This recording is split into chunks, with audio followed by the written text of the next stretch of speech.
अल्लाह ताला तक कैसे पहुंच सकते हैं। किसी अल्लाह वाले से किसी ने सवाल किया कि बताइए अल्लाह को कैसे पाया जाए।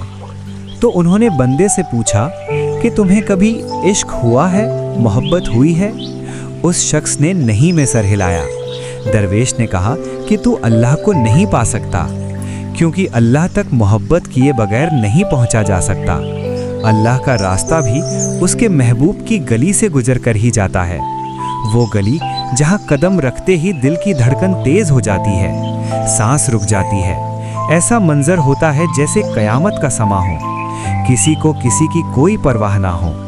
एक और दलील दूं, जब वो महबूब के साथ होता है तो ना ऊँग आती है ना नींद आती है। और यही जलना, यही तड़प, यही मोहब्बत इंसान को खुदा तक ले जाती है, क्योंकि खुदा को सिर्फ वही पा सकता है जो मोहब्बत करना जानता हो। सुभान अल्लाह।